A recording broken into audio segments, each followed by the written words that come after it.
राज्य के जो मुखिया हैं उन्होंने सीट को बेचा है। मुख्यमंत्री जी अपने बच्चों का सौगंध खाकर कहिए कि मिथिलेश सिंह के साथ सीजीएल का डील उनका एक का बंद कमरे में नहीं हुआ है। हम लोग धरना जो कर रहे हैं ना, छोड़कर चले जाएंगे। जेएसएससी सीजीएल में 2000 से ज्यादा सीटें थी। 2000 बच्चों को, सपनों को किसने बेचा? मिथिलेश सिंह ने। इस पर कोई बात नहीं कह रहा है। मिथिलेश सिंह जो पूरे झारखंड ने तमाम अगल बगल के राज्यों में ब्लैकलिस्ट, उनकी कंपनियां ब्लैकलिस्ट होती है, झारखंड आकर फिर से नया नाम से एक कंपनी बना लेते हैं। झारखंड में जब भी जेपीसी की परीक्षाएं हुई हैं वो विवादों में रही है और विवाद का कारण एक नहीं अनेकों रहे हैं और हर बार उसमें जांच हुई है। जांच में कई लोग दोषी पाए गए हैं लेकिन कार्रवाई के नाम पर सिफर।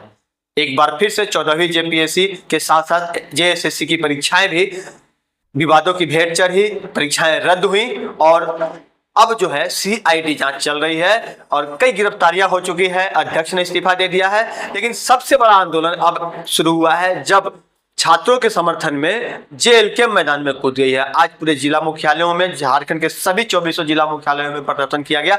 हमारे साथ जेएलके के केंद्रीय प्रवक्ता सुशील मंडल है। सुशील जी, आप लोगों ने जो आज आंदोलन किया, क्या मैसेज देने का मकसद था इसके पीछे? सबसे पहले तमाम झारखंड वासियों को जोहार। आज हमारा लगभग 2400 जिला में हम लोगों ने एक दिवसीय धरना प्रदर्शन, महाधरना प्रदर्शन किया है और राज्य के अंदर राज्य के मुखिया को ये संदेश दिया है कि अगर आपसे सरकार नहीं संभल रही है, अगर आप छात्रों के हित की भी बात नहीं कर पाते हैं तो सत्ता को छोड़ दीजिए। युवा तैयार है, जनता सत्ता परिवर्तन के लिए तैयार है। लेकिन जिस तरह से आप लोगों ने आंदोलन की शुरुआत की है, लेकिन एक सवाल यह उठता है कि जंतर मंतर पर, ये आपके जो सुप्रीमो वो भी बातों को कहते हैं कि जंतर मंतर पर जो सरकार आंदोलन, छात्रों के आंदोलन को सपोर्ट कर रही थी, वही आज छात्रों के साथ अन्याय कर रही है और इस मुद्दे पर वो चुप है और कोई जांच के नाम पर सिर्फ सिफर सीबीआई जांच की मांग आप लोग कर रहे हैं लेकिन सरकार देने के लिए तैयार नहीं है। देखिए, झारखंड के साथ ये सबसे बड़ी विडंबना तो यही है कि यहाँ जिसकी भी सरकार रही उसने पूरे झारखंड में जेपीएससी हो, जेएसएससी हो, इन सीटों को बेचने का काम किया है। अब किस प्रखरता से बीजेपी यहाँ पर बात रखेगी? उन्होंने पहला जेपीएससी, दूसरा जेपीएससी, छठा जेपीएससी, जब उन्हें मौका मिला उन्होंने सीटों को बेचा है। वर्तमान सरकार जो जंतर मंतर पर, जो आपका कांग्रेस और जेएमएम की सरकार है, जंतर मंतर पर जिस मुखरता के साथ अपने आवाज को बुलंद कर रही थी, आज झारखंड में तमाम जिलों में वो चुपचाप होकर, मुख दर्शक होकर बैठी हुई है। लेकिन हर बार जो परीक्षा की जो एजेंसियां हैं वो हर बार विवादों में रहती है और जो ब्लैकलिस्टेड कंपनियां होती हैं उसी को मौका दे दिया जाता है एग्जाम लेने का। इस बार भी कुछ ऐसा ही हुआ, क्या कहेंगे, ये क्या हो रहा है? देखिए, राज्य के जो मुखिया हैं उन्होंने सीट को बेचा है। अभी लगातार टीडीपीएल हम लोग जेपीएससी की बात को देख रहे हैं। जेएसएससी जेई को किसने बेचा? जेएसएससी सीजीएल को किसने बेचा? इस पर कोई गौर नहीं फरमा रहा है। जेएसएससी सीजीएल में 2000 से ज्यादा सीटें थी। 2000 बच्चों को, सपनों को किसने बेचा? मिथिलेश सिंह ने। इस पर कोई बात नहीं कह रहा है। मैं लिख कर दे देता हूं, मुख्यमंत्री जी अपने बच्चों का सौगंध खाकर कहिए कि मिथिलेश सिंह के साथ सीजीएल का डील उनका एक का बंद कमरे में नहीं हुआ है। हम लोग धरना जो कर रहे हैं ना, छोड़कर चले जाएंगे।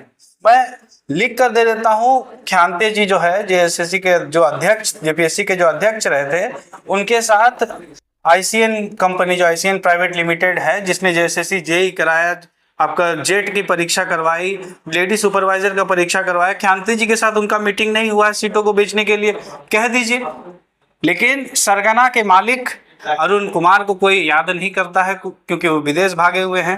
मिथिलेश सिंह जो पूरे झारखंड ने तमाम अगल बगल के राज्यों में ब्लैकलिस्ट, उनकी कंपनियां ब्लैकलिस्ट होती है, झारखंड आकर फिर से नया नाम से एक कंपनी बना लेते हैं। जब तक मिथिलेश सिंह, जब तक अरुण कुमार जैसे लोगों को नहीं पकड़ा जाएगा, वो लोग हर दिन एक नया अभय तिवारी बनाएंगे। यानी जो अभय तिवारी सिर्फ मोहरा है क्या? अभय तिवारी उनके मार्केटिंग हेड थे।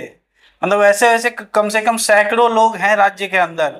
अभय तिवारी को फ्रंट में लाकर, सीबीआई जांच से नीचे आप लोगों को मंजूर नहीं है? बिल्कुल, सीबीआई जांच से नीचे कोई मंजूर हो भी नहीं सकता। तो अभी आपने जिस तरह से सुना कि सीबीआई जांच से नीचे कुछ नहीं चाहिए और जिन दो नामों को प्रमुख रूप से बताने का काम किया, जिसमें एक तो मिथिलेश सिंह, दूसरा अरुण कुमार, इन दोनों नामों के साथ साथ जो अन्य सिंडिकेट के लोग जुड़े हुए हैं, उन तमाम लोगों तक जब तक जांच की आंच नहीं पहुंचती है और यह जांच सीबीआई से अगर नहीं कराई जाती है तो यह भरोसा ही नहीं होगा खास करके जो आंदोलनरत छात्र हैं और खास करके जो जेल कैंप से जुड़े हुए तमाम जो कार्यकर्ता हैं, जो नेता हैं, जो प्रवक्ता हैं, उनकी जो मांग है वो यही है कि सरकार सीबीआई से जांच कराए और उन तमाम लोगों को जिनके गिरेबां को झांकने के लिए या जिन लोगों ने अपने गिरेबां को जब बगैर झांके हुए इन तमाम परीक्षाओं को बेचने का काम किया, छात्रों के सपनों को बेचने का काम किया, उन लोगों पर कार्रवाई हो तब जाकर के आंदोलन रुकेगी। अन्यथा 6 तारीख को यह जो आंदोलन है आपको रांची में देखने को मिलेगा,